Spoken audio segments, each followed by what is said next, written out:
First, I want to thank God for the opportunity to coach this group this year. It's never fun losing, but blessed to have this group of guys to work with. As far as tonight goes, I thought second half we did a much better job on the glass. First half, I thought Texas Tech really handed it to us. And then second half, I thought when Chance got hot, that was huge for them. I've known Chance because he played for my brother at GCU, and great young man, and happy for his success, except for when it's against us. Is proud of our guys' fight to cut it to 5 twice. And I don't know if anyone has gone through what we've gone through as far as the injury bug, but I think hopefully the rest of the year we can be a little deeper, and hopefully that'll lead to 20 minutes where we don't compete as hard. At least we have some other options to go to. So the other thing I will say is Coach McCasland's got a heck of a team. I'm not trying to put any pressure on them or anything, but I mean they're good enough to. There's probably 4 teams in the Big 12, maybe 5 that could go to a Final Four if they got hot, and Texas Tech might be the best right now in the country in the Big 12. So he's really done a great job. He's a really good coach. You guys are lucky to have him. Robert, and just in that closing stretch when you guys got to 5 and 9-2 to kind of close it out, what did you see from them defensively? What kind of did you guys struggle with in the closing minutes there? I think they started trapping those ball screens, and then we was passing out of it, and we missed a couple easy shots, and then we just didn't finish plays at the end and make our second chance points, really. In terms of defending the perimeter, he mentioned Chance getting hot there. Is that just kind of a situation, a hot shooter's getting hot, you just got to kind of ride it out while you can? Yeah, I think we should have tried to stop it early, especially after he hit that first one. That one in transition, we probably could have prevented him from hitting that one, so it was tough. Coach Drew, what changed on the glass in the second half? It seemed like Norchad was really able to get going and kind of stop Tech from getting so many offensive boards. First, D. Williams was a monster on the glass. I mean, 7 offensive rebounds. He deserves a lot of credit. That's hard to do in the Big 12, especially when you know going in you're trying to block them out. As far as I just thought we competed a lot harder second half on the glass. And like I said, you get it down to 5 twice, and we knew coming in you can't let Chance get a look, and we did. And if you let great shooters get looks, you pay the price. Coach, what do you take away from the way that this team has fought through adversity again and again, and how they still battled tonight? I think we're getting better. Early in the year, we had a laid down dive that happened at Gonzaga. So I know we're getting better. There's in this league it's hard when you're playing 6-7 guys, and again hopefully we get VJ and Langston back, and that'll really help with things. Us coaches, really our plays work a lot better when we have more players. In terms of Tech's big guys, they got JT and Federico, very different styles there. What does that kind of do to you schematically, and when either on the floor and then when they're on the floor together like that? I think Rob can attest their length is bothersome. Alters a lot of shots, stops you from shooting some, makes you miss some. Then they get block shots. But both of them are athletic. Both of them play hard, complement each other well, and Grant does a great job utilizing them. And you've been around long enough to be involved with the Big 12, and with the changing, you guys don't get the rematch. You don't get the home and home. How do you because I really don't like playing against Grant. Well, yeah. How do you feel just not getting those traditional matches? Well, it's good because now I can cheer for him the rest of the year. So I like it personally with that. But I think if you ask every coach, would you rather play everybody twice? Yes, but you can't do it in the super conferences. So, I mean, you try to go into the year and try to make it as equal and fair as you can. But the reality is, with as much transition and trying to blend teams together, nobody knows how people are going to be. I mean, look at Big 12 football. I mean, what was Arizona State picked? Last, and then they finished first. So, I mean, like you just it is what it is. You got to be ready to play. The great thing is each and every night you're playing against great coaches, great players, great environment, and it makes you better. And I know Rob is really excelled playing consistent competition like this. Coach, how has Grant evolved as a coach, and how your feelings have changed as you've seen him grow? I think he's always been a really good coach, but like most of us, is you get guys for a couple years with you, you're better. They know what you want. You know what they can do. You put them in better positions to be successful.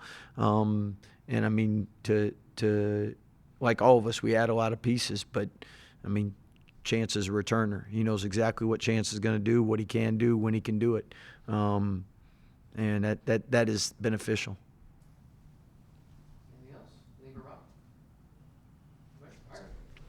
Thank you, guys. Appreciate the smart water.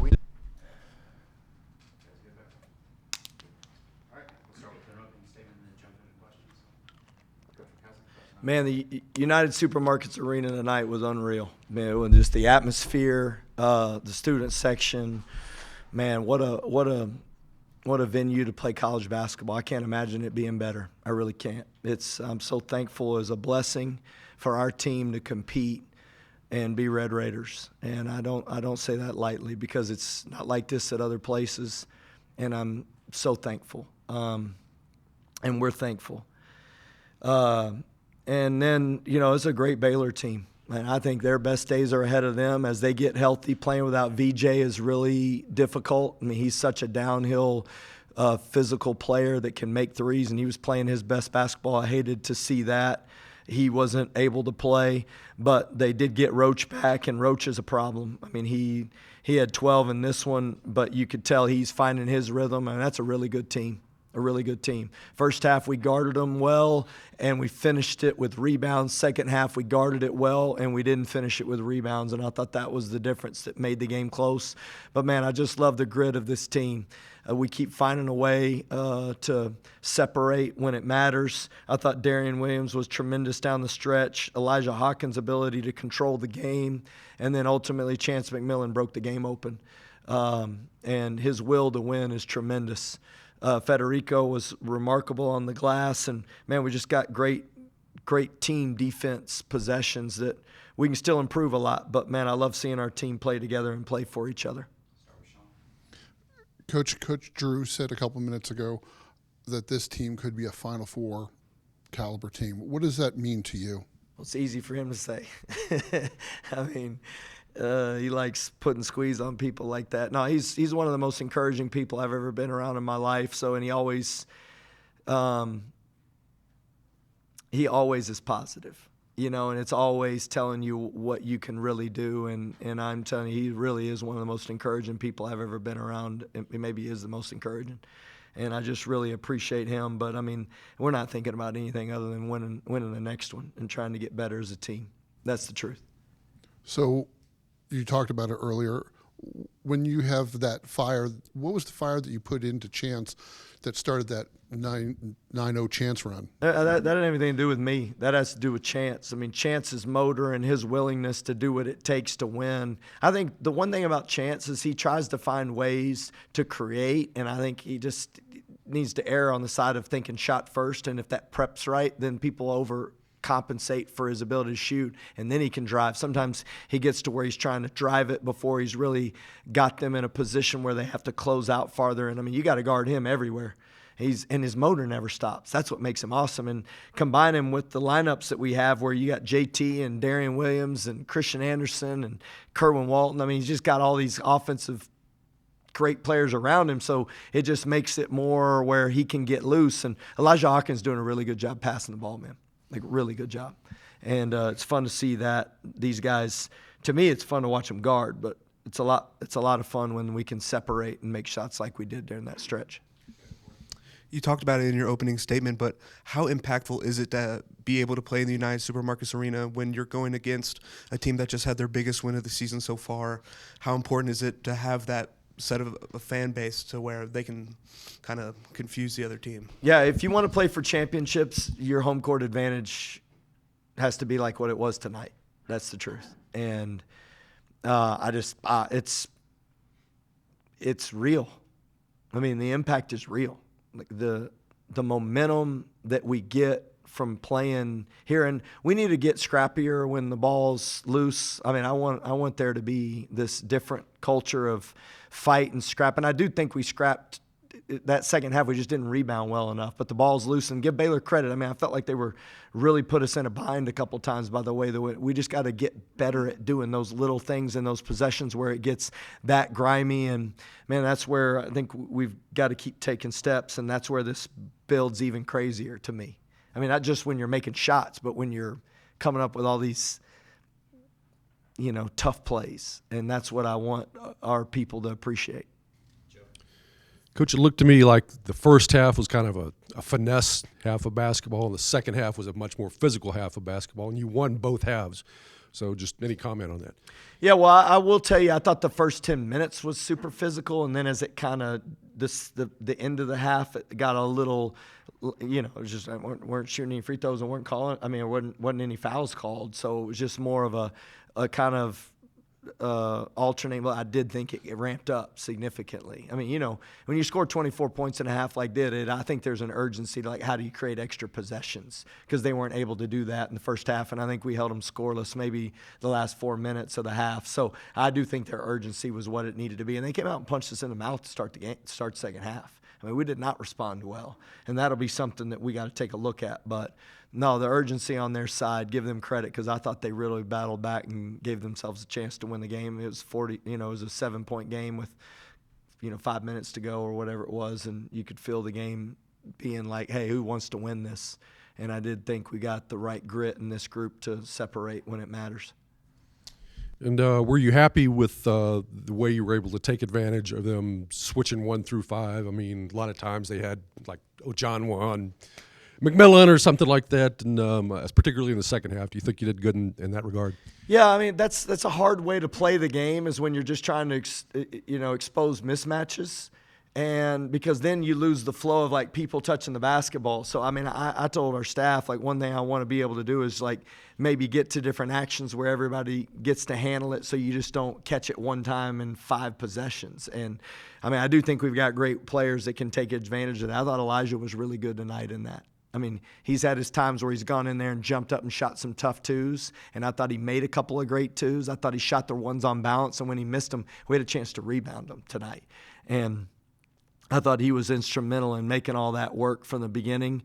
And then as the game goes on, I would like to, I thought his combination of doing that and then going into the ball screen with Fede to get it loose and on some movement opened up the floor and allowed us to get some of those dunks when we did go away from just mismatches. You guys were plus 19 with Federico on the floor tonight. I think he had 3 blocks. Just what kind of impact did he have on both ends? Yeah, it was the last thing I said in the locker room to him, was just like how tremendous Fede's been and his energy. And like, there was a play right at the end of the half where they, or right at the beginning of the second half, and I showed him where Wright was dribbling down the lane and looked like he had a layup, and Fede blocked it out of bounds. And like, during that stretch, like, this is where he's been huge for us. Just his communication, his experience, his ability to navigate the middle of the floor and help our guys stay in position, and then he can make those kind of plays. And the more he gets like that, the better we'll be. 7 wins in a row in the Big 12 almost never happens. Does it feel different, just this team compared to others that you've been a part of? No. I mean, I've been a part of a team that went 16-2 in a league, which is the most in the league's history. I mean, like, this is our expectation. And I don't say that arrogantly. I say that humbly, knowing that it takes a lot of work and belief to do it, and how you approach every day is extremely important. And I think I just told them in the locker room, like, expect this, but, like, you have to be willing to put in the work and do the things in between now and tomorrow to put yourself in position for what we got to do on Saturday. And then you got to do it. You got to just invest everything you have into those habits that give you the best chance to win a basketball game together. And it's easier said than done. Coach, you just talked about how Fede was really strong defensively in the second half, and just could you touch on how he was able to, step in for Toppin today, just with how Toppin was sporadic in the second half minutes wise, and how he really came out of the gate really, really strong today. And just how Fede was able to, pick up that slack. Yeah, that's what I love about being a part of a team. I think Fede looked in the mirror at the end of the game against Houston and felt like he didn't play his best.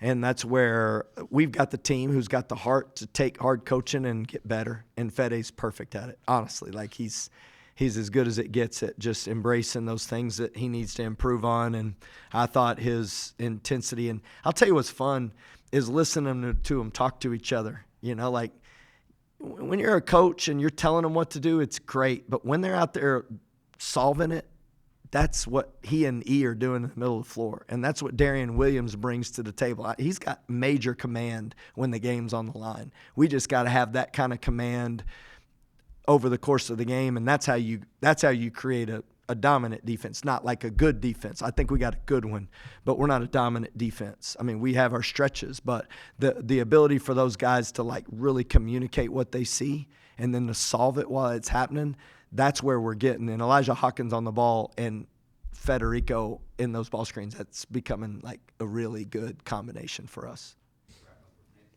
JT not playing the last stretch, was that just precautionary? It was working for you. You had the lead. If you didn't have to put them in, don't put them in, sort of thing. Yeah, I look at those plays. There's like a rebound play in front of the basket on our side, and like he's such a dynamic player that it's obvious when he doesn't have the same lift or he doesn't have the same aggressiveness to the ball. And I thought Federico was playing great. So I went down there and talked to him. They're like, Coach, we're winning. Let's roll with it. I mean, they've got a great attitude toward this. That's what you want with a team like this. But also, at originally when you see him limping like that, you're like, oh, no. But from what I understand, there's quite a bit of optimism there. And the way he came back and the way he felt after was significantly better than first anticipated. And earlier in the year, Darian missed those two potential game winners. When a player does that, sometimes you kind of worry if they're shy away from big moments, but he hit that big three against Houston, and then you just gave him the ball and let him close this one out. Have you seen any change in confidence of him from that, or is that just kind of always what it is, and you have confidence in him in those moments? No, I told him, like, I don't care. The big thing to me in these games, and I hope you kind of can see it, like, can you put 2 feet in the ground and move toward the rim on shots? I think that's the key component to closing games. And when you watch what he does against BYU, he's getting fouled and moving toward the rim. And when you see when possessions don't quite work, we're moving away from the basket, shooting those shots. And so what I tell him is that I'm living with you to the end, as long as we're putting 2 feet in the ground and we're playing at the basket. Then if not, then let's play next advantage. And when he's at his best is what to do. Be on balance, shoot a three all the time. I mean, because he can make them. I mean, he's honestly an unbelievable three-point shooter. He's just got like the best three-point shooting guys around him, so he doesn't feel like the need that he needs to fire them. But I want him to shoot them. But the thing that makes him great is kind of what he did at the end. Like he went in the paint and stopped and pivoted and then got fouled. He's really difficult to defend when he's doing that. And when he shies away from the basket, those are the things that I'm just more encouraging of. Like, I'm living with you shooting every ball as long as we're moving toward the rim. And sometimes you got to shoot a tougher shot when the shot clock's there. But I'm rolling with him all the time. I mean, his heart's right. He cares about our team. He's got the tools to make those plays, and our team trusts him. Thank y'all.